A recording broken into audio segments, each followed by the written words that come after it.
Hey, it's Chris America with the band Red Calling. You are watching Drums and Rums podcast.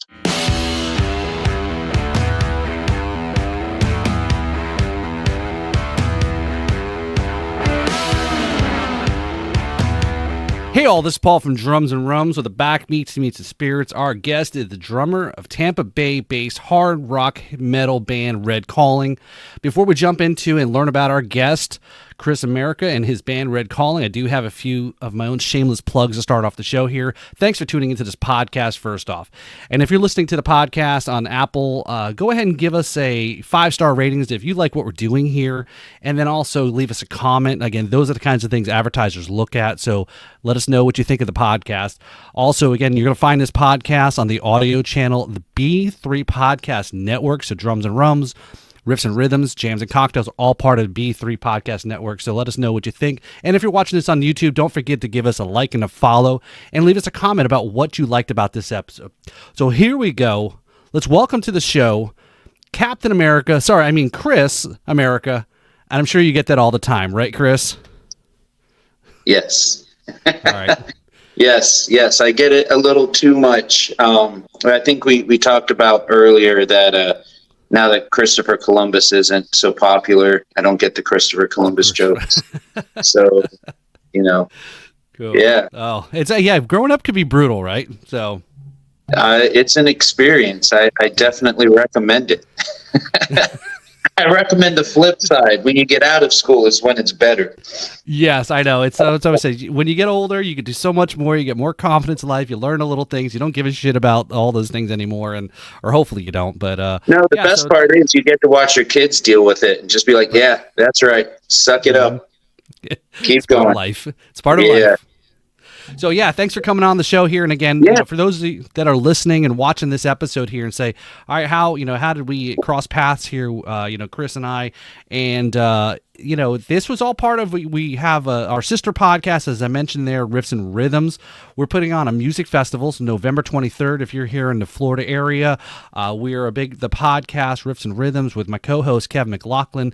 We are big promoters of Florida original music in general, Florida music, great. Again, we want to hone a lot there. And, Chris and I were talking a little bit about, right, you mentioned there, you got to give some recognition to a couple of Florida bands and musicians who kind of paved the way for a lot of people, right? Standing on the, what do they call it? Shoulders of giants, right? Yeah, Florida's just produced a great amount of musicians. Like we were talking about the Skinner, Van Zant, Click, 38 Special, Molly Hatchet. Allman Brother Band was based out of Georgia, but they also, had strong ties to Jacksonville. Tom Petty, Gainesville, Creed out of Tallahassee. What's their name? Matchbox 20, I think, came out of the North Orlando. Tampa area, I think, is where they were. And that's, like you said, Red Calling's a metal band. So I grew up in the wake of that 2000s hardcore scene. So, Under Oath, Seventh Star, Evergreen Terrace, Obituary, Zeros, like all of that. So, right. Yeah, Tampa had a big metal scene, right? Tampa had a scene. It was always hard rock, metal, that kind of thing. But Ocala had a lot more of the hardcore sound coming out of it. Orlando had more of the punk and the straight ahead rock. Right. Every city had its own offshoot of the culture, which made it fun because, you go up to Ocala and you're playing with a bunch of hardcore bands and you're not a hardcore band. Right. But if you could hold your own with the crowd, there was respect. And it was the same thing. You go to Tampa or South Florida or whatever. It was more, people were just hungry to see live music at the time. So, that made growing up easy. So yeah, that's true, right? Yeah, I didn't know Ocala had that a big of a music scene here. Well, Day to Remember is out of Ocala. You now have Wage War. They're out of the Ocala scene. Just that whole scene. My first band in 2001. Yeah, the first band I joined in 2001, the lead guitarist slash vocalist of that group, his youngest brother is the lead guitarist of Wage War. So the whole like Ocala scene is still, Just blew up. if you're new, then that you've got someone in your past that's from the scene 20 years ago. I mean, the scene is just recycling, and there's this constant just rejuvenation out of Ocala, which I appreciate a lot, because it feels like Orlando has its ins and outs. I mean, we're still trying to get rid of the boy band. The boy band mentality of Orlando, because I live in Orlando. I live in between Orlando and Tampa. I grew up outside of Orlando. Okay. So, Orlando's my city. That's, as a kid, it was that. Yeah. But Backstreet Boys and NSYNC have kind of ruined it for me as a musician. Kind of got to step away. Now, I remember growing up here, and when I'm originally from New Jersey, moved to Florida in '91. Finished my last year in high school in Daytona Beach, and then there was a lot of shows. We'd go over to Orlando, downtown Orlando, Church Street Station area. What was it? A Beacon Theater or something like that. I saw some really heavy bands. I remember there was a show that Nuclear Assault played at, and some of again, there were some Florida bands. I'm trying to think what was down, because Orange Avenue changed up so much. Like, rest in peace, Church Street Market. I loved that area. That was the old Orlando. But and I should say something. I have nothing against the people of NSYNC or Backstreet Boys. Orlando's just, everyone thinks about them, and there's a lot more in Orlando. Are you afraid of the listeners are big Backstreet Boys and NSYNC fans are going to get a hate mail or something?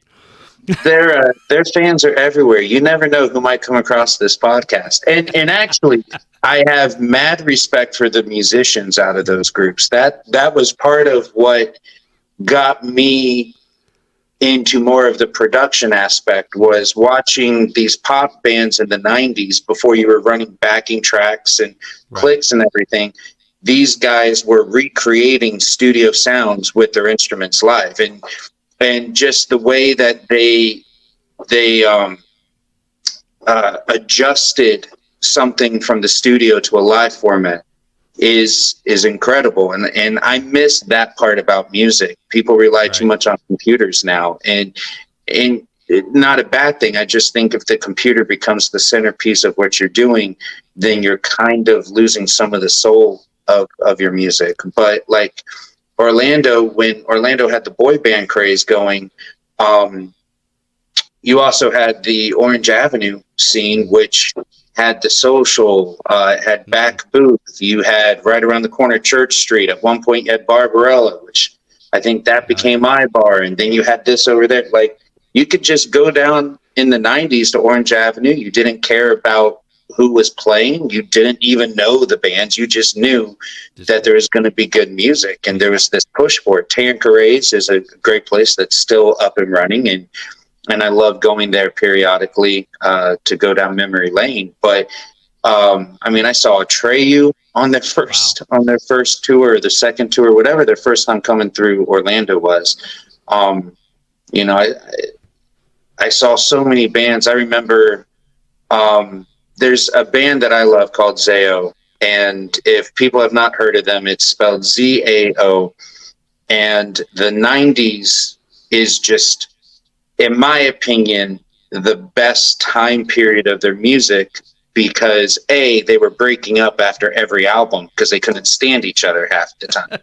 So, you know, I went to like 3 farewell tours before 2000. It feels like they constantly were breaking up, and different lineup every album, because again, they couldn't stand each other. So people came and went, but they were this band on the indie scene that everybody wanted to play with, because they just drew people to them. So I saw them do shows with Unearth back when Under Oath first got on their label Solid State. They did a tour with them, same tour with Unearth actually. And I knew the guys from the original Under Oath, the old school that pretty much doesn't exist and hasn't since like 2003.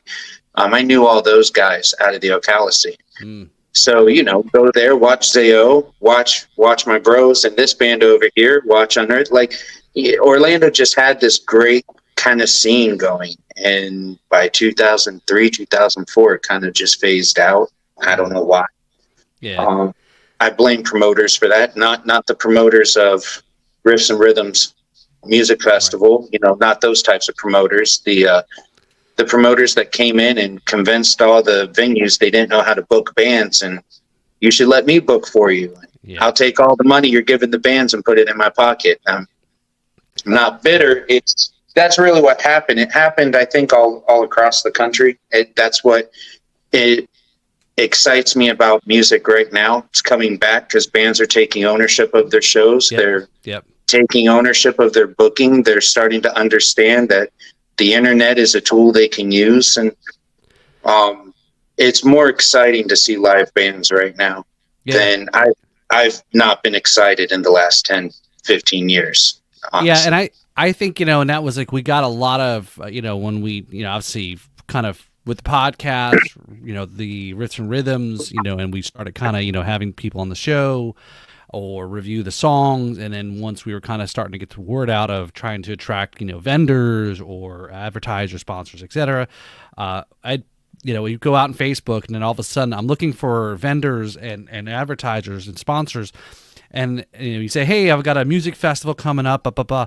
And all the musicians are like, you got a what, music festival? Do you need a band to play? And it was like, it's like everyone, it's like, not right. I say, we'll take you for the next one. If this is successful, we'll definitely be interested in doing another one, maybe either next year or even possibly in the spring. So, but yeah, that's the whole point of it. I talk a lot about on the show is, I try to be avoid any type of confrontational stuff or divisive stuff. It's like, let's just have a good time. As here in West Palm, we have an amphitheater it's like the Mid-Atlantic or Mid-Florida one in Lakeland, right? You're up on the hill, you're watching music, we're all hanging out. I don't know who you voted for, I don't know what religion you are or whatever those things are, but we're here for one thing together that brought us together was the music, right? So it is definitely great to go out and see live music, support, because without that, right, then life, what's the point in life, right, if you don't have music to listen to? So hey, I need to get a sip, and we have not talked about, I am drinking just rum and Arizona energy drink. Okay. But I know you've got something a little bit more special on your end. What was it that you're drinking again? Yeah. So here we are drinking some Knox and Dunn. This is a Florida rum here. It's made in Florida, 86 proof. And this is straight barrels. So I know you're more of a whiskey kind of Scotch guy. So I think you'll enjoy this, and you'll be like, is this rum? And you said that's the company that's going to be working with the festival, right? That's right. This is our title sponsor, is Knox and Dunn. So they are our title sponsor. Big shout out to those guys. You'll definitely meet Chris. Chris, a good friend of mine. So we're tying this all together. It's a Florida rum, Florida original music. It's all about Florida businesses and all those things. Yeah. So definitely big shout out to those guys. So yeah. So I think there's also a tie into the name. It's like a governor or item.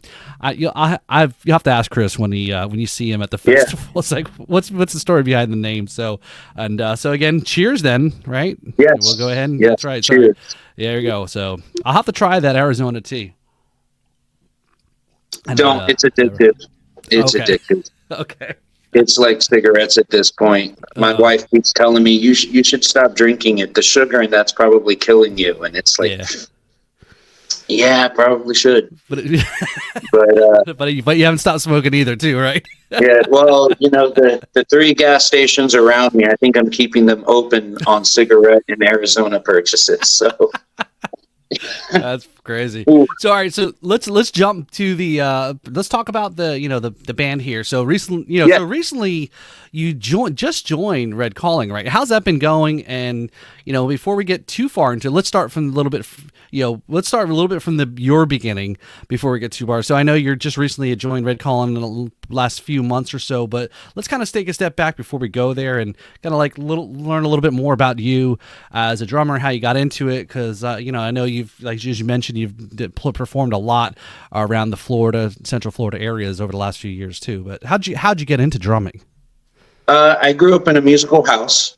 Okay. Father was a musician, church musician, so grew up playing in church. grew up being told every day, don't be a musician. And then one day it's like, damn it, you're a musician. I sit down, son, let's have the talk. It's going to be a lonely, frustrating life. But I don't think it's, I don't think it's been that bad. I made sure to stay away from church music for the majority of it. I figured out that's where the loneliness comes from.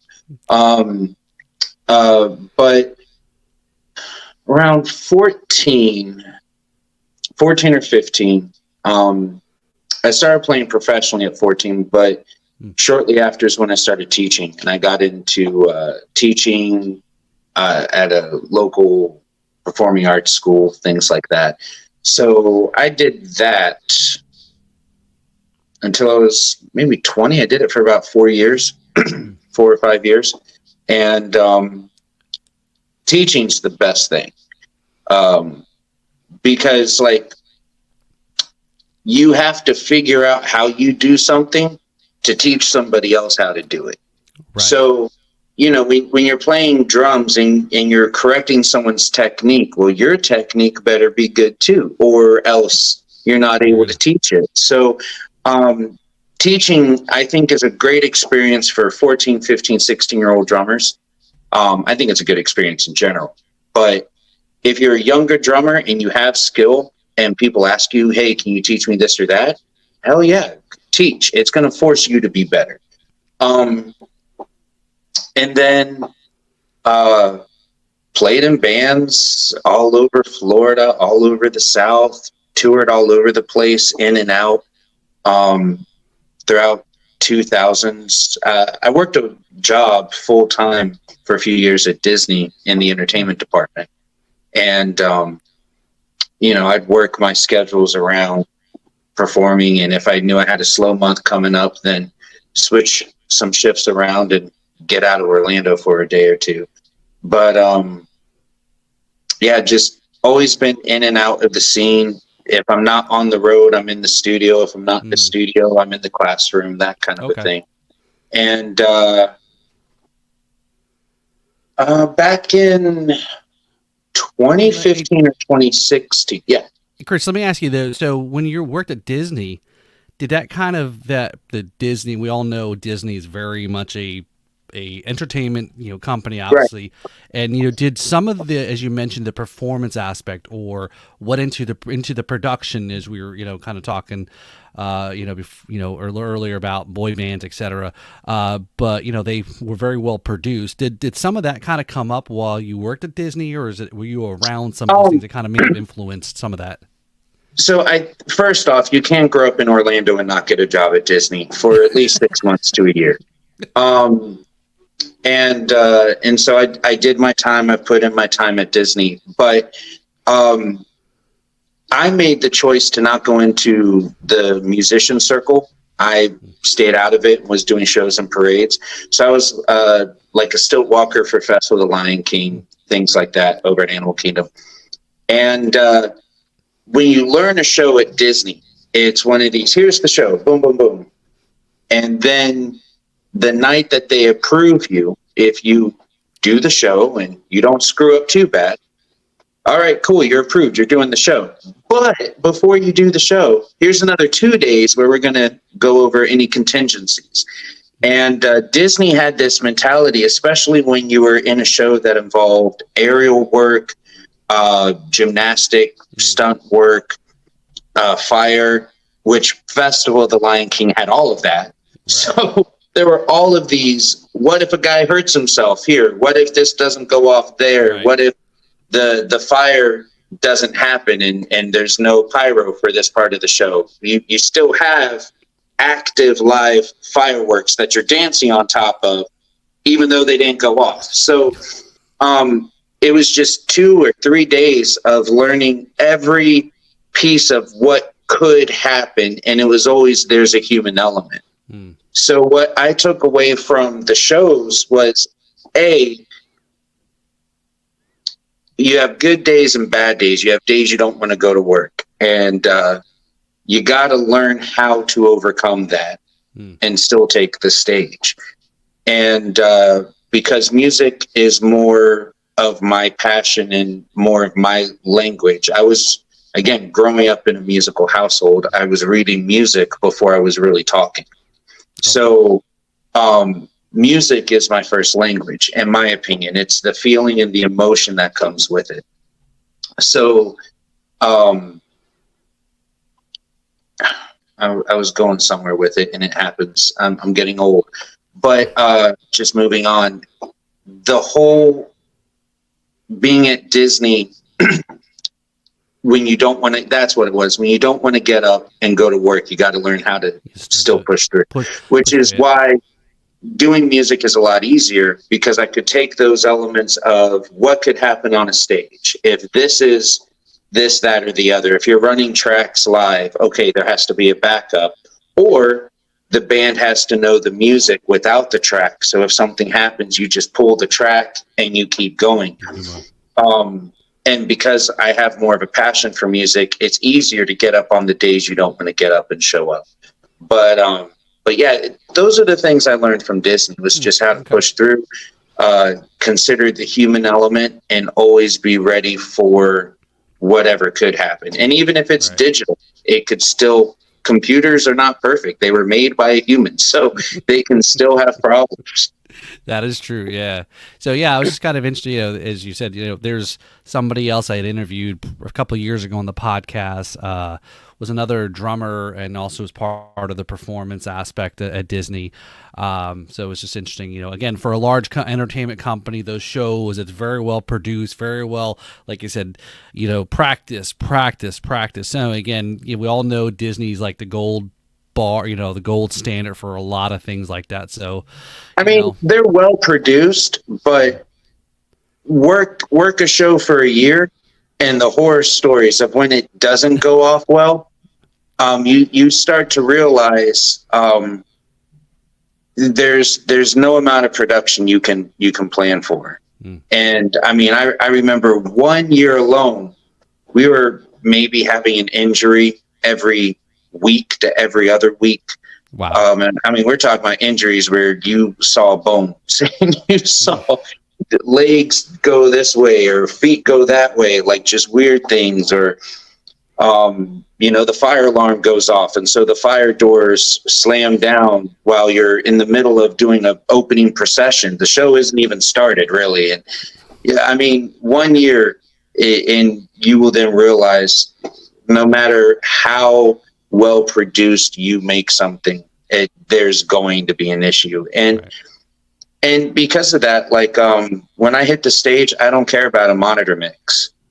When I was a kid and playing with my dad's friends or playing in the first groups, I mean, yeah, they put a speaker next to your drums, but it's not like you heard anything over the drums. So I've never been a person that gets into a monitor mix, whether it's in-ear or stage monitor, because it's going to change, because there's always some lead guitarist, and Javier is not this type of red calling, which does make it a lot easier to play with them, but there's always some lead guitarist somewhere who turns his guitar down for sound check so he can turn it up when he hits the stage for the show.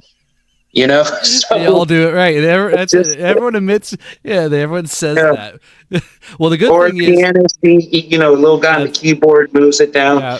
So you get this great monitor mix, and then you get off the stage and like, man, this is going to be a great show. And then you just realize you have no hearing at the end. And so, yeah, like I just learned from Disney more about how to prepare myself. And I hit a stage, and it doesn't matter if it's perfect or not. Like, as long as I'm doing my job and performing and entertaining the audience, right.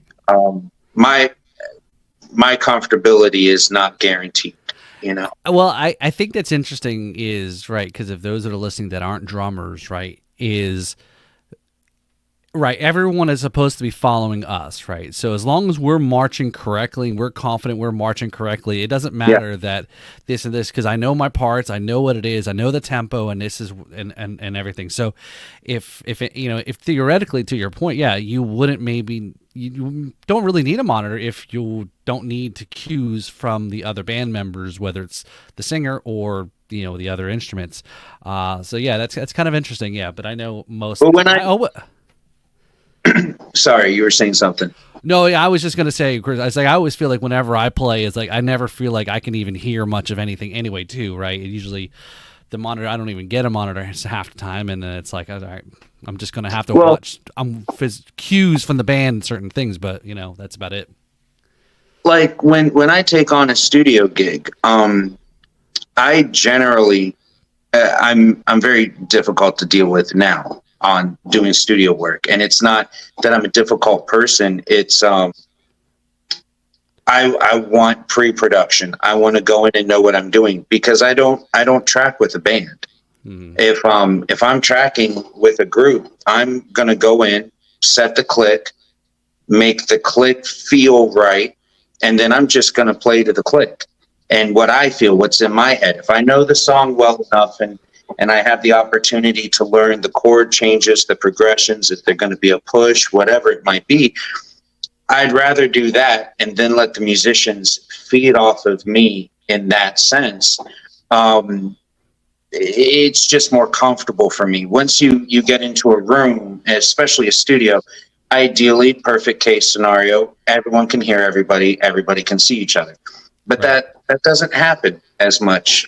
Studios 20 years ago, studios were an experience. Now everybody has a computer, and that's great. A computer allows people to write music, record it professionally, get it out there. There's this whole process.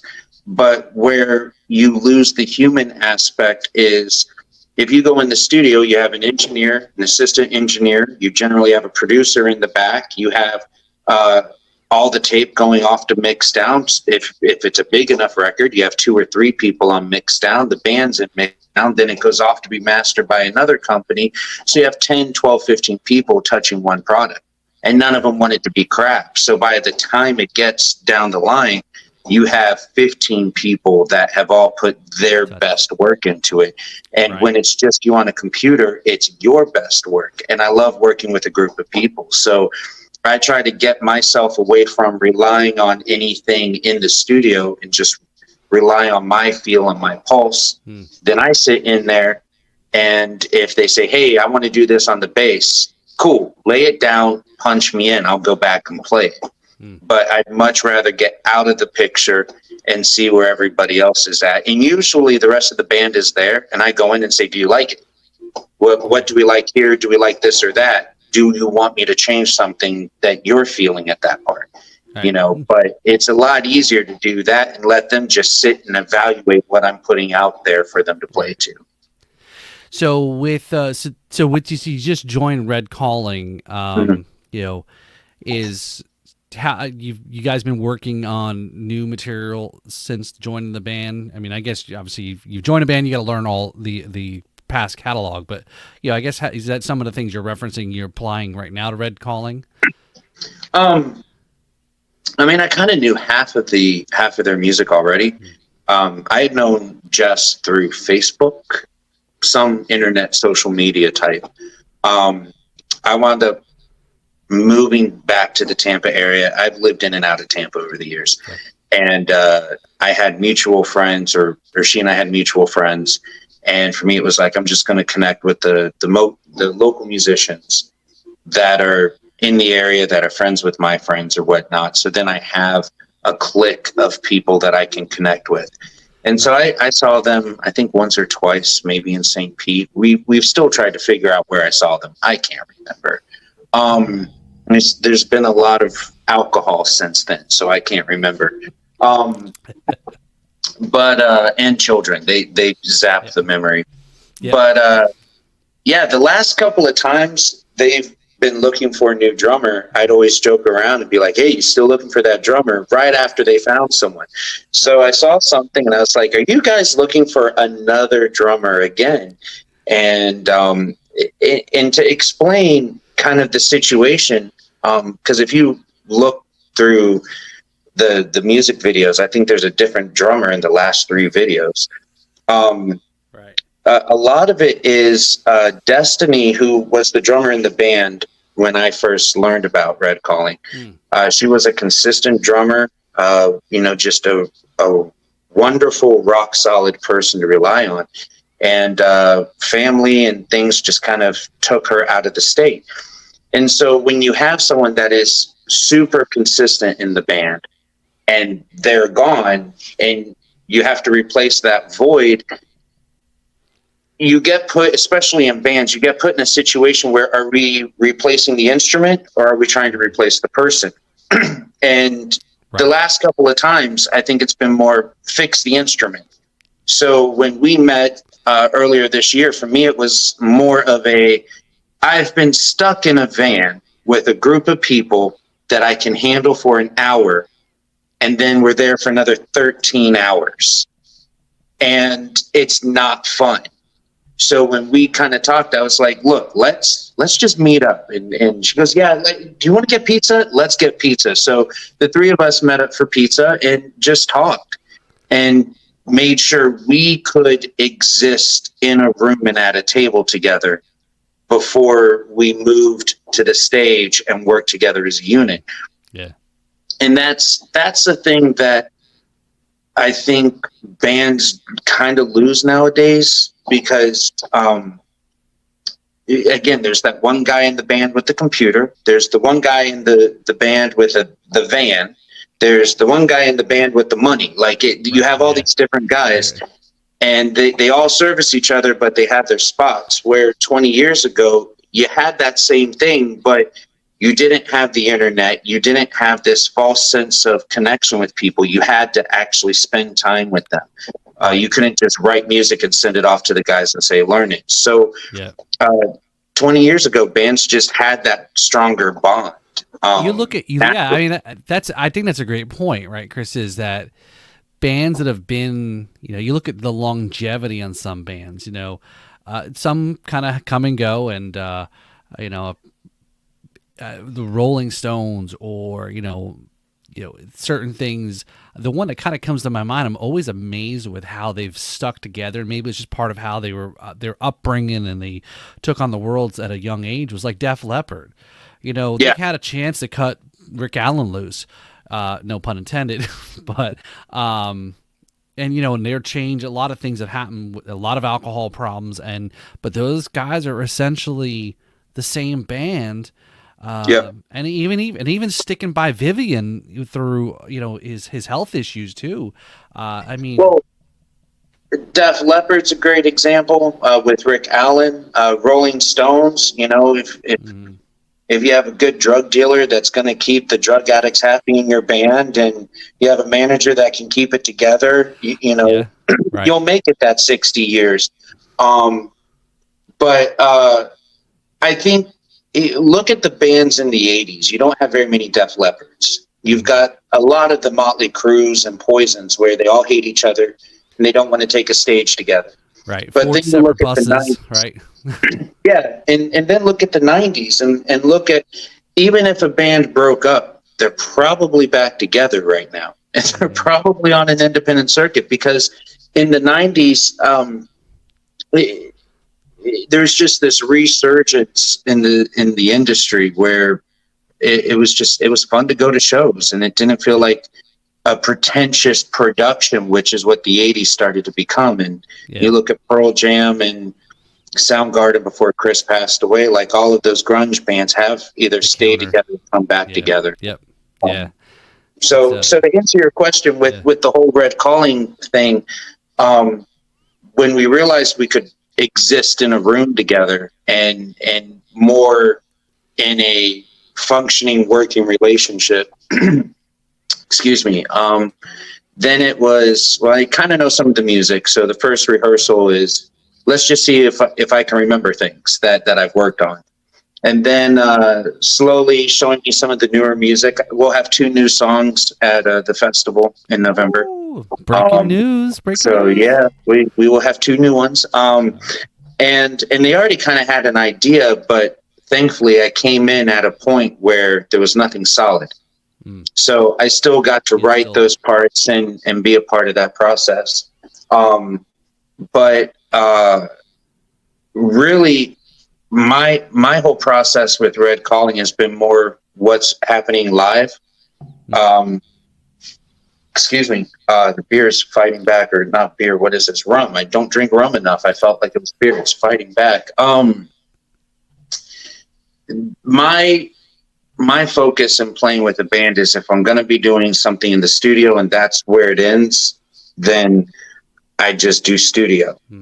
If I'm with a band where it's only live and they want the show to be different, cool. If they want it to be like the record, well, it's only live. It is what it is.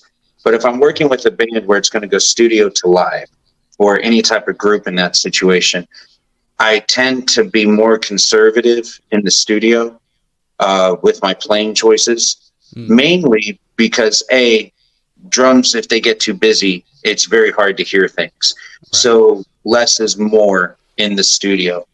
But then it also gives me a platform to build off of live. So, okay, here's the most simplistic version, but live, I can add this energy, or I can add this or that. So with Red Calling, it's been listening to those parts and saying, okay, I understand what they were doing here, but I feel like that's overstepping Jess's vocals, or maybe it's not as clear as it should be with the guitars. So instead of it doing it on this drum, let me do it on that drum. Let's rewrite the part where I'm playing it, or however it is. And so that's been a lot of what we've worked on, is not throwing the baby out with the bathwater, but definitely changing the bathwater and getting new soap and new conditioner and, that new baby smell back again. So, yeah. I think that's kind of an interesting thing is when you're coming into almost any instrument, but specifically one that's driving, like we talked earlier, was the drums, especially, is right. Do you kind of play it to exactly, and then I know as you know, right, and we all drummers know this about, right, is how much the debate over Ringo, right? Is he a so-so drummer, or was he an okay drummer, or was he playing the right part for that band and what they were doing, right? It wasn't over flashy, but I mean, you've got somebody like Lennon and McCartney. He did what he needed to do to support what those two songwriters were doing. So it's kind of an interesting, kind of the way you explained it through, is coming into the band and kind of assessing some of those things. Also, that Ringo debate is today's debate. That didn't exist in the 60s. True. Everybody heard Ringo, said, that's what I want to do. And you listen to Ringo, Dennis Wilson, and Karen Carpenter, like, she was probably one of the busiest drummers of that era, of that generation. All the drummers were very chill. Mel, what's his name? Mel Blaine, what the session guy? Al Blaine? Yeah. Is it Al Blaine? I can't remember. But you look at what he did, and he just cut the part and did the work. So it's a lot easier to look at those guys 40 years later and say, oh man, you could have done this, you could have done that. But like, there's a great video, and anybody who watches this, check this video out. It's called The History of Jazz Drumming. I have it on DVD somewhere. It's Louis Bellson does this whole video, and he's talking about the history of jazz drumming. But in that, he talks about the recording of a drum in the 1920s. You didn't have microphones to capture certain drums or the cymbals. So when you record it, you had to use this part here. And that's all you could use, because the microphones would make a mess out of everything else. And when they got better microphones, you got better drum parts. Better microphones, more intricate parts. And there's this kind of duality that takes place from about the 1910s, when recording and production was starting to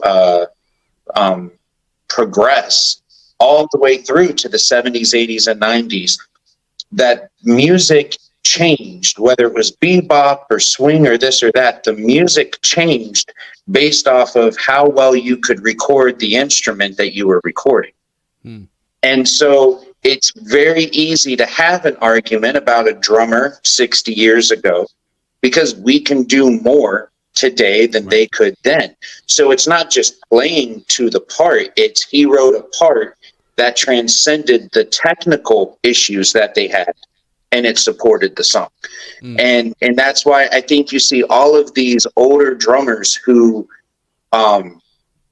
do more than Ringo. Like Greg Bissonette plays in the Ringo band, and Greg is a superior drummer in technique, but Ringo is a superior drummer in the field because Ringo created something that he had to rely on his own personal feeling of the music. So and listen to Greg talk about him. Greg has so much respect for Ringo, and that's kind of where it lies, finding that mutual common ground.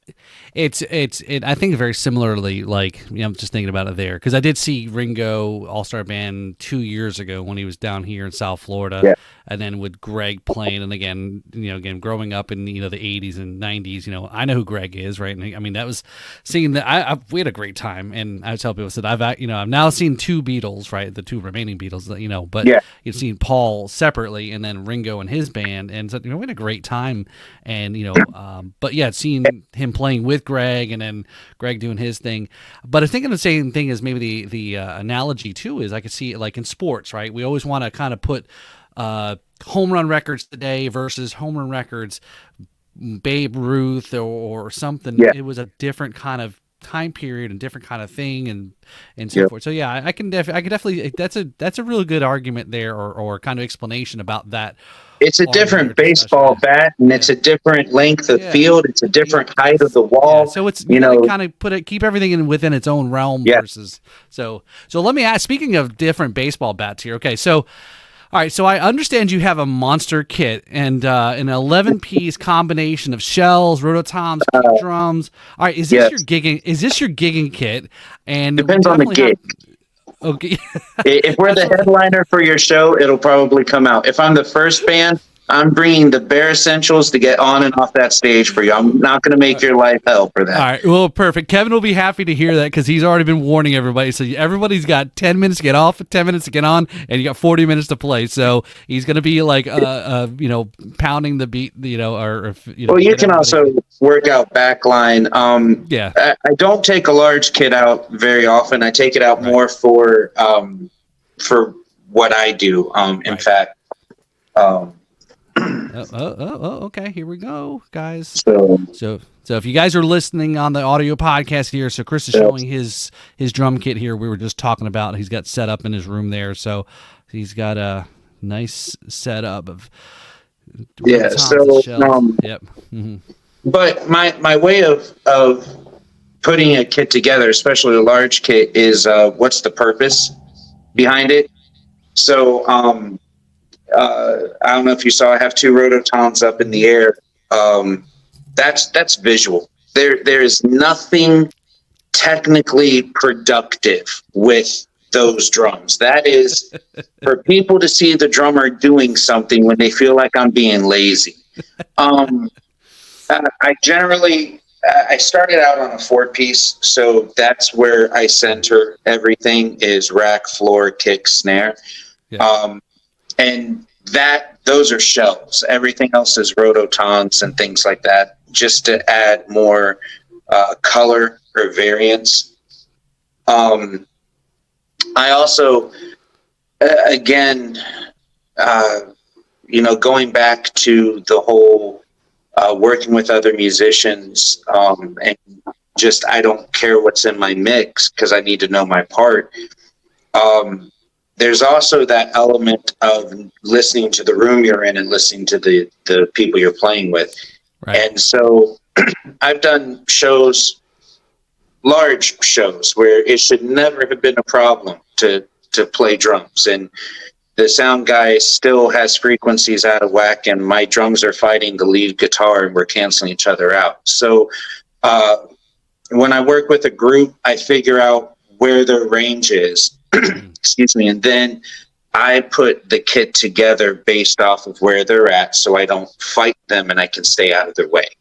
And I've just learned that rototoms, they give you the sound you want and there's no resonance. There's nothing lingering in the background. So it's a very quick sound. It gets the job done and it gets out of the way from a technical production side. So I keep, a couple shells just so it looks somewhat normal, and then just rototoms everywhere. So it's not that hard to set up because, the rototoms are clamped. I just clamp them on to the rack and I'm good to go. So it looks like it would be a pain in the ass, but it's a pretty fun kit to play. So, well, we're not sure yet. We're working to see if we've got a back. We still got to talk to all the musicians about how they feel. I think if we can provide somewhat of a back line, but I know, for you guys and AMOV, what they want to do, you guys want to do more so, probably because I'm sure there's a little bit more intricate for your guys' performance than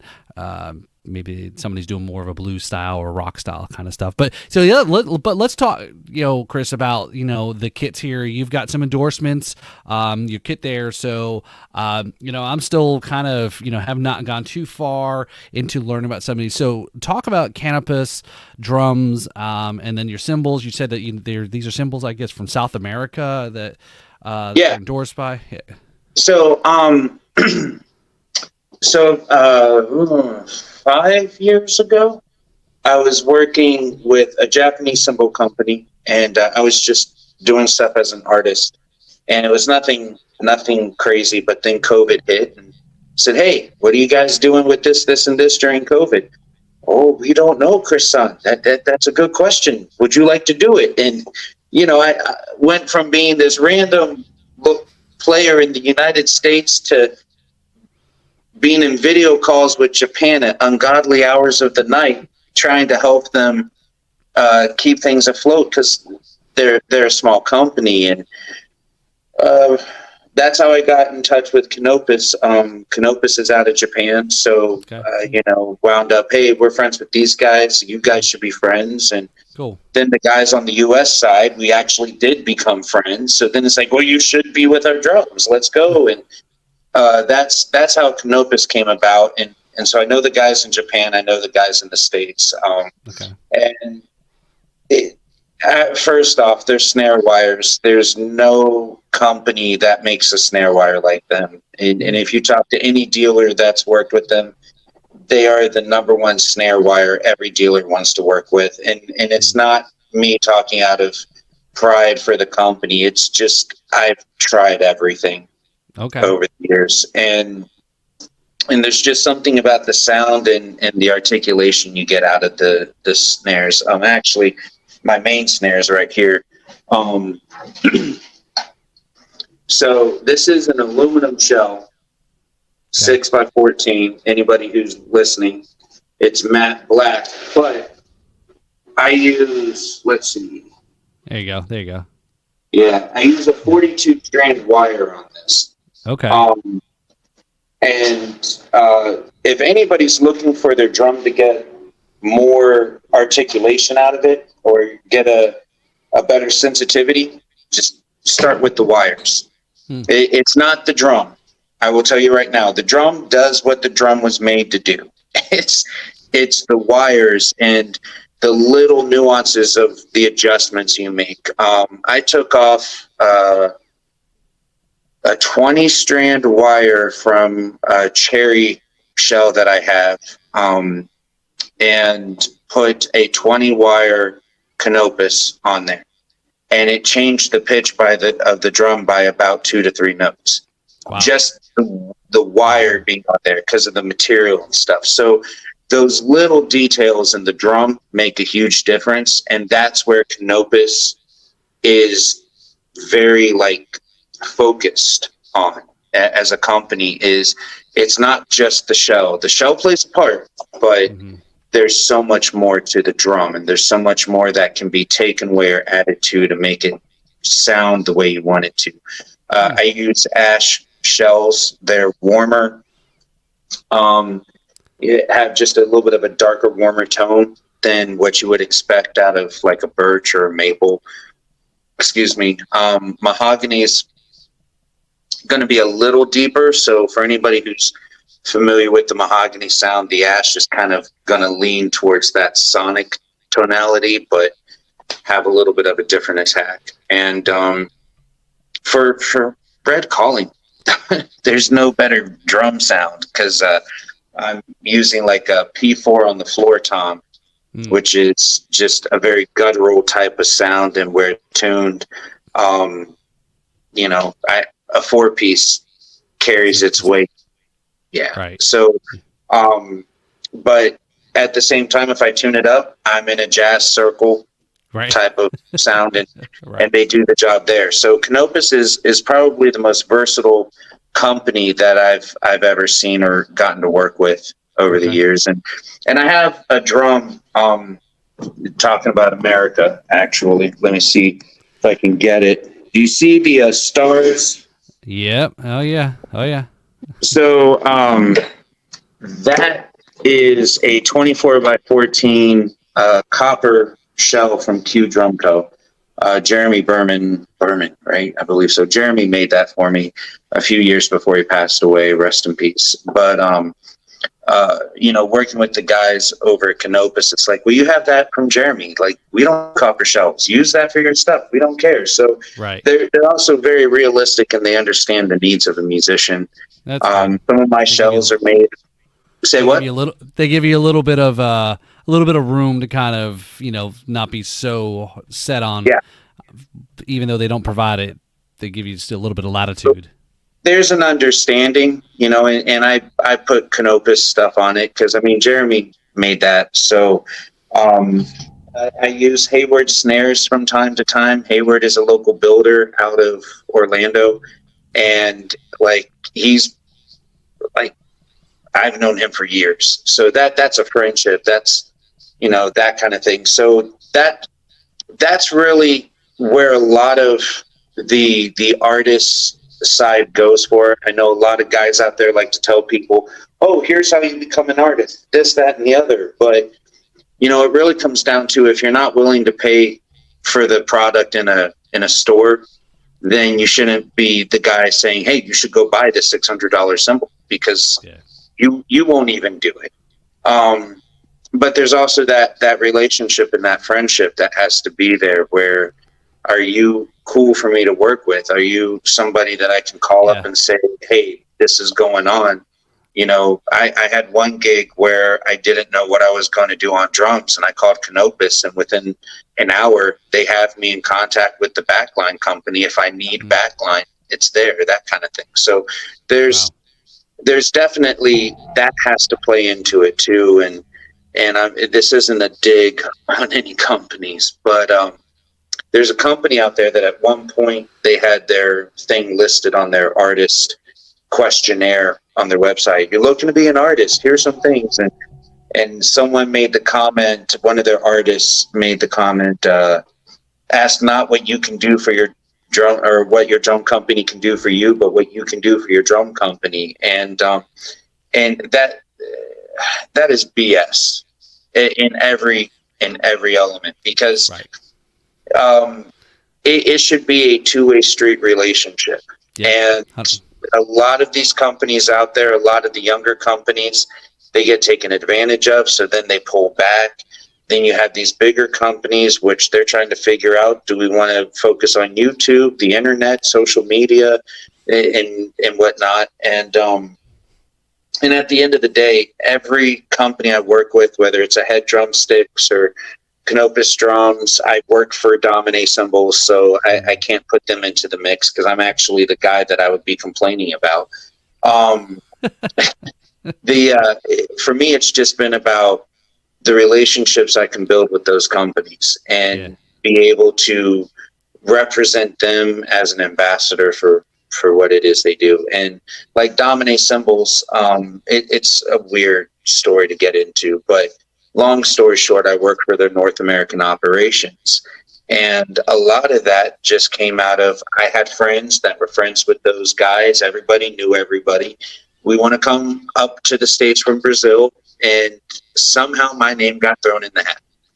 And then we talk, and it's like, well, can you do this? And my life has gotten boring since COVID. Everything shut down, and I took it as a chance to start a family. So, now that I have children, I need some more excitement in my life because, what's a 4, 3, and a 1-year-old going to do? That's not exciting at all. And so I started working with them, and my job for them is literally just all the operational needs. So I deal with the artists, I deal with the distribution, the warehousing, the shipping, the everything. And all those people I knew from either touring or working with those stores with other things. So I've taken that into this company. So working with artists at this company, it's been more about, can we grab a beer together if you're in Florida? Yeah. Can we have that relationship? And I think that's more important. And something else that I definitely want to say for anyone who has made it this far and they're listening, one key secret about endorsements is every company knows each other and we all talk. So I know some of the guys from some of the other bigger companies, and I see them periodically when we're at trade shows or, whenever I'm here, there, whatever. And you find out who's running through companies, who's just looking for the freebie or the handout or the this or the that. And, some companies, they have the budget to just whatever, am I going to get something out of you? Cool. And they look at the relationship as, oh, you want to get something out of us? Well, we have a little extra money. We can get something out of you with this. It's not going to impact the bottom dollar. But not every company is like that. So you know the people and you learn who's out there doing this, that, or the other, who's looking for the handouts. Right. So if anybody's out there and they want to know about endorsements, they want to know about working with companies, it's building a relationship, and you build a relationship with the product as a consumer, and then you begin to build a relationship with the company as a consumer that wants to represent the company, and you'll get a lot further. It's the same thing doing shows. Build a relationship with the bar owner, build a relationship with the promoter. Relationships, you're never going to replace the value of a relationship in this industry, because it's a people first industry, whether it's the concert goer or the band or the front of house. There's a virtuous cycle there, and I don't want to give a Disney reference, circle of life kind of thing, but and that's kind of what's behind, renaming the audio podcast or the podcast network to B3 Podcast Network is, bands, brands, and booze, right? Obviously, because the shows are all revolved around these kinds of things, and it's how to, as a musician, right? You're a musician. You're playing at a venue, and that venue sells alcohol most likely. So again, I know there's argument what I'm going to say. It will be disputed by some, but I gave the reference to the non-musicians that you could be the shittiest band in the world, but if you got a bunch of friends that are alcoholics and they're going to power drink, which is I don't advise, but my point is, you go to play at a place and that those people are spending money at that venue and that bar or whatnot. I know it kind of takes away the musicianship, but again, it comes back to the business side of it too, which is, like I said, I know it's a little controversial, kind of what I'm saying, but it's a point that I'm making too. There's the business. I don't really think of it as a controversy for me, just because at the end of the day, you put butts in the seat. Let's say you're at the amphitheater. Are you packing out an amphitheater? If you're not, then they're not going to book you for that. Right. You have to, as a musician, have a healthy respect for the venues you're playing in and know what your purpose is. If you're playing in a band, like you're just top tier musicians and you're only playing venues that have a strong fan base, those venues have a strong audience that goes every week. Like, let's say a performing arts center in the middle of BFE, Florida, because I've done these shows too many times. You go to the right performing arts center, and they're going to have 1,000 or 1,500 people who just want to see a live performance on the weekend. Right. And they don't care if they know who you are or not. If they're told this is going to be the spot to be with all your other performing arts center friends, they're going to go.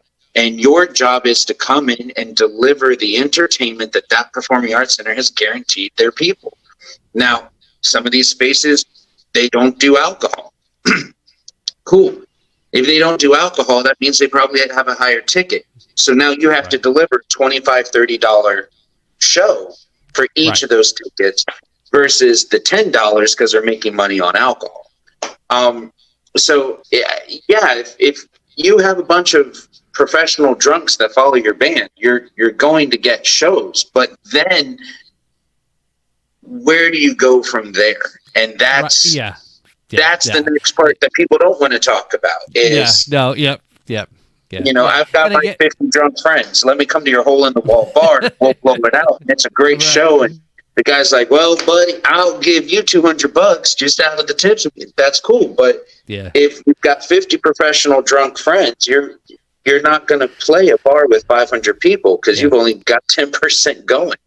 Right. And I think that's kind of more of an analogy more for, again, what, you know, obviously what the music festival isn't, obviously #no covers is, you know, maybe more in that sense of cover bar bands, right? You know, you will probably get some of those gigs. And again, like I said, going back to the opportunity to play original music is very, there's not as plentiful venues or opportunities as, you know, I mean, you know this, but yeah, in that analogy sense though, all right. So Chris, I've got a, you know, again, I know you're a big fan of the show. You've watched the episodes, so you know what's coming up here. It's the rapid fire segment here. Are you ready for this? Give me a second. All right. Okay. All right. So here we go. Let's go. Our rapid fire segment here is in 4 beats or less. Number 1. Who's on your Mount Rushmore of drummers?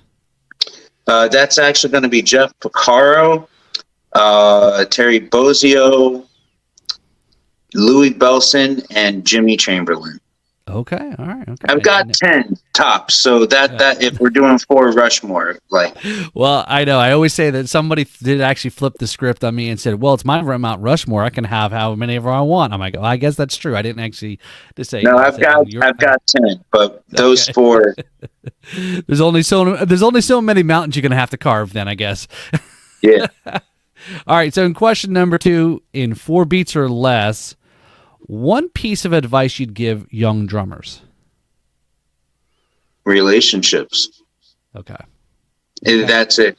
You know, like we've said this whole time, learn how to build a relationship with the musicians you're playing with. And that relationship means learning how to listen to the musician, learning how to listen to yourself, contribute to the conversation between the instruments, build a relationship with your teacher. So then you can have a healthy path to learning more or as much as you can from the teacher. Have a healthy relationship when you leave that teacher and go to the next teacher. Have a healthy relationship being a teacher to someone else. It's all about relationships. You should either be putting something in or receiving something that you can put in later. Cool. All right. So question number 3, what social media drummer do you follow? None.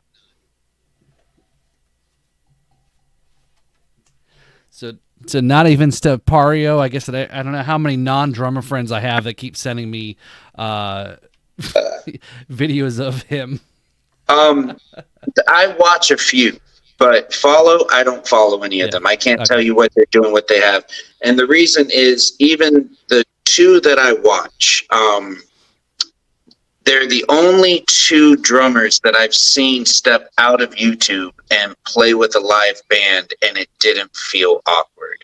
And that's Quibus and Luke Holland. And I've met both of them. Quibus is one of my most favorite people I've met over the years. Just wonderful. But those are the only 2 guys I've seen work with a band that they can get out of YouTube. I don't see enough YouTube drummers playing with real musicians. So it's all solo right by themselves. Yeah. Playing to attract to their music. It goes back to what you said about, and companies and with endorsements and how do they want to grow, is it social media or whatnot. So Okay. All right. So question number 4 in 4 beats or less here. The craziest thing that happened at a gig.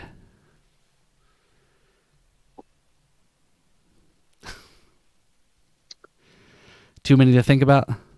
I mean, there's a few that come to mind, but I probably can't mention them on YouTube. I'll check the No, explicit boxes and let you change the names to protect the innocent. I mean, not I innocent. can put it this way. Like, craziest things that I've had happen. I was in one band. We broke up before every show, and I was the one that started it before every show, because if we weren't pissed off at each other, we sucked when we were on the stage. When You everybody weren't in was the band pissed off. You weren't in the band ZOA, was it? Right? No, no, no. But I learned that from Zayo for that reason. I watched Jesse do it, and they always played better when they were mad at each other. But I mean, I've played bars where there was plexiglass and chain fences across the front of the stage. I've played bars where it's nope, you got to get out now for one reason or another. It's yeah, I've had some weird experiences, to say the least. I've watched members have guns pulled on them because they went over to get paid for the gig, and the guy didn't want to pay the gig. Like so concerts, usually when you're on stage, and this is, being cut from the hardcore indie scene cloth. I mean, anything goes in a show. So nothing has ever surprised me. It's more like what happens before or after the show. It's like, oh, this is the weird parts. Okay, cool. I'm too focused on doing whatever I'm doing on the stage for to be me to worried about notice everything else. Right. Yeah. So, well, cool. All right, you made it through. Again, you become part of the Steam alums now of the Drums and Rums show. Like we talked earlier about, like joining Dom, Tito, a lot of others that have been on the show. So you're now part of the alum family, as I called it. So, but yeah, no, this has been a very cool conversation. Yeah, go ahead. If anybody hearing this has not heard the Dom interview, they need to hear the Dom interview, because it does not matter the platform or whatever. You will always learn something from Dom. So that's always a good interview. I went through everything and I'm like, oh, that's cool. That's cool. Oh, wait, Dom, that was the first podcast I listened to from this, just for that reason. I wanted to see what it was about. So I got some credibility, right? I mean, it's okay. You can say it. I was going to jokingly say Dom took every call in every interview he was ever given, but I didn't want that to sound bad either. So yeah, but no, it was good. And what are you going to have the podcast set up over at the festival? That is a plan. We're what we're trying to do is in between. Yeah. So again, for the just a recap, is Riffs Rhythms Music Festival, November 23rd. 9 bands, and what the plan is in between, I guess in 20 minutes, within those 20 minutes, Kevin and I have talked about just doing a short little podcast snippets, just jump on real quick and push it through the PA system, and just kind of, maybe we'll bring bands on, do a little quick interview, post or pre, and just kind of talk up, kind of keep people entertained in between the sets, rather than just playing music, right? So that's kind of the idea. I don't think we're going to live stream the podcast because there's probably too many technical difficulties that'll happen with it. But I think, so I guess the short answer to your question is most likely. Cool. Yep. And that'll be just the B3 altogether. So anything and everything. Yeah. Right. Yeah. So under the B3, like if you go searching for, I'm thinking if you go to search in Apple, Spotify, if you search for Drums and Rums, it should pull up and you should still be able to find it. That's why I kind of still left it saying formally Drums and Rums, just to kind of give people, again, it's a 4.5-year-old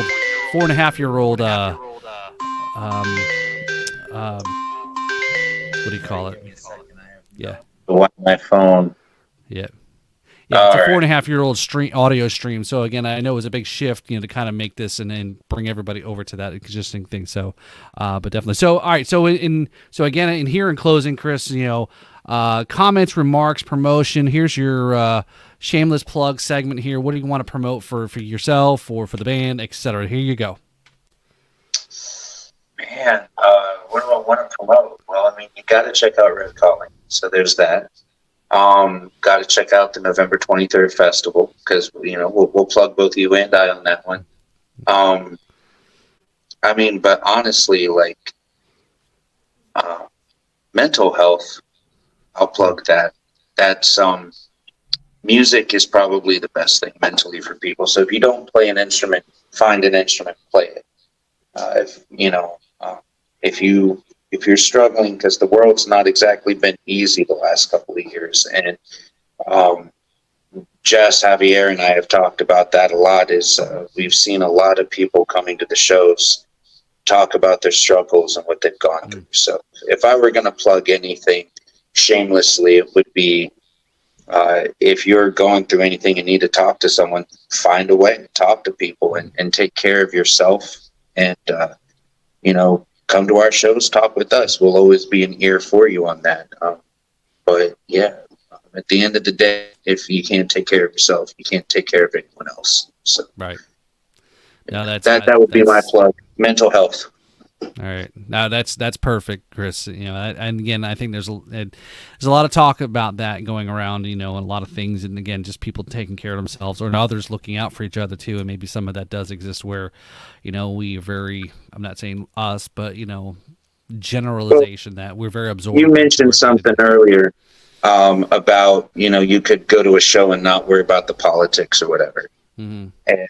And I just think right now people have lost the ability to build relationships and communicate to people, and loneliness is becoming a reality of that lack of relationships. People don't know how to build, and that's what is hurting people right now. And being able to build a relationship with someone on both what you agree on and don't agree on is the most important thing.